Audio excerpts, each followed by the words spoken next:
হাত ছড়াতে বলো, দাঁড়িয়ে আছো কেন? আপনার কি কষ্ট হচ্ছে ম্যাডাম? ম্যাডাম ছাড়ো, ছাড়ো পা, ছাড়ো, সরাও হাত, সরাও।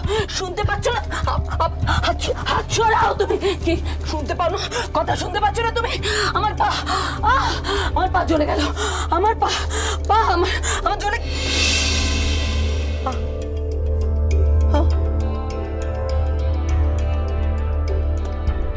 কি ম্যাডাম, আপনার পা ঠিক হয়ে গেছে?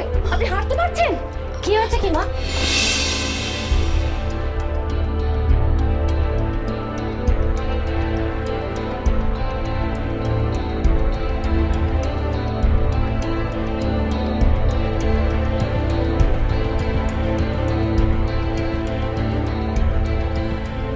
মা তুমি দাঁড়িয়ে আছো?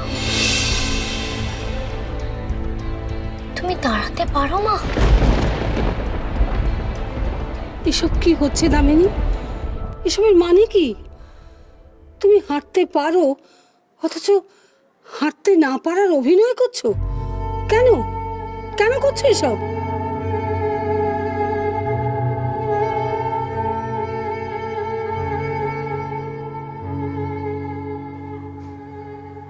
কেন করলে মা? কেন ঠকালে আমাকে এইভাবে? শুধুমাত্র আমার সহানুভূতি পাওয়ার জন্য, যাতে আরো বেশি করে আমি রূপমা দুর্গাকে দোষারোপ করতে পারি তার জন্য? এত নিচে নেমে গেলে মা তুমি? কেন করলে মা? কেন করলে মা? কেঁদো না দিভাই, এভাবে কেঁদো না। তুমি বদলাওনি, তুমি একটুও বদলাওনি দামিনী। আমাদেরই বুঝতে ভুল হয়েছিল। আমার দিদিভাই এতদিন ধরে তোমার সেবা করলো, রূপম দুর্গার বিরুদ্ধে গেল তোমার জন্যে, অথচ তুমি ছি ছি ছি ছি। এসো দিদিভাই, এখানে আর এক মুহূর্ত থাকতে হবে না। আয় দিদিভাই। তিতলি শোনো, আমার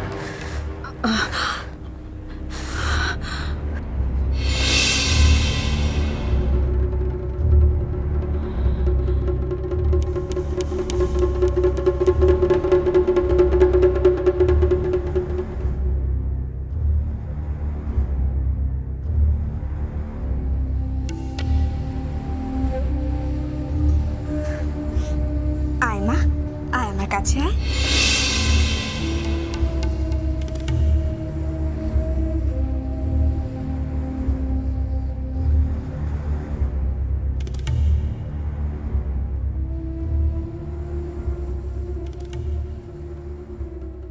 উফ, কত কাজ করলাম, একেবারে হাঁপিয়ে গেছি। পায়েস খেতে বড় মন চাইছে। যেমনটি তুমি ভোগের সময় রান্না করেছিলে, ঠিক তেমনটি।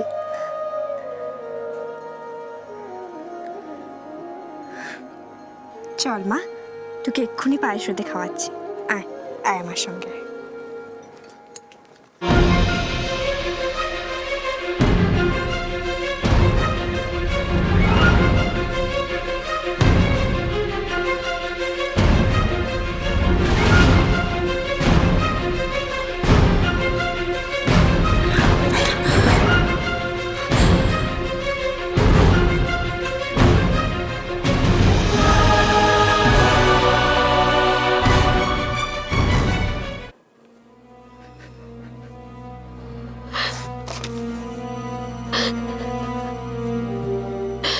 আমি আবার ঠকে গেলাম দিদা, আবার ঠকে গেলাম। মাকে সারা জীবন ব্যস্ত থাকতে দেখেছি। মায়ের এই অসুস্থতার সময় তাই মায়ের উপর খুব মায়া হয়েছিল। ভেবেছিলাম মা বোধহয় বদলে গেছে। না দিদিভাই, কেউ বদলে যায় না।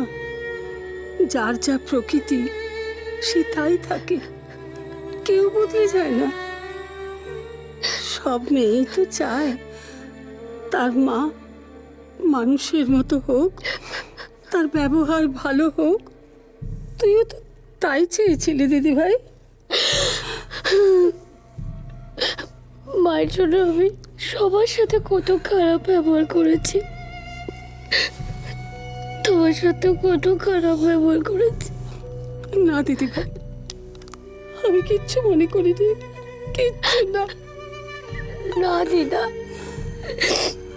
আমি দুর্গার সাথে অনেক দুর্ব্যবহার করেছি, তাতে ও বোধহয় সারা জীবনে আমাকে ক্ষমা করবে না। আর রূপম, আমি কি করে ওকে আমার মুখ দেখাবো? দুর্গা আর আমাকে আগের মতো ভালোবাসবে না। বাসবে গো বাসবে, খুব ভালোবাসবে। শুনলে না দিদা কি বললো? কেউ কখনো বদলায় না। যে তোমায় আগে ভালোবাসতো সে তোমায় এখনো ভালোবাসবে।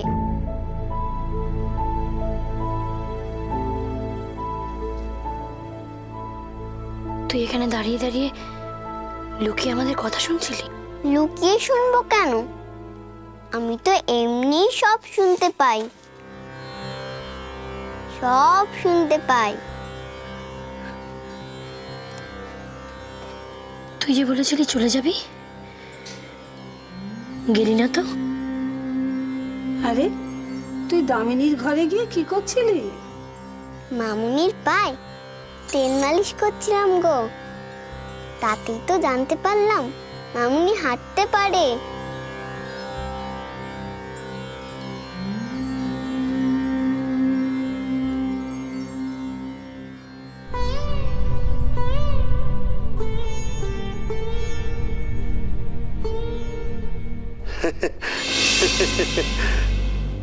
কি বলছো জগন্নাথ? দামিনী হাঁটতে পারে? এতদিন দামিনী নাটক করছিল? তাই তো শুনলাম ম্যাডাম। ওই ছোট্ট গৌরী নাকি দামিনী ম্যাডামের পায়ে তেল মালিশ করতে করতে সব পর্দা ফাঁস করে দিয়েছে। ওই মেয়েটা? আবার ওই মেয়েটা? হ্যাঁ ম্যাডাম। ওই একরূপতি একটা মেয়ে দামিনীর পর্দা ফাঁস করলো, আমার এত বড় ক্ষতি করলো।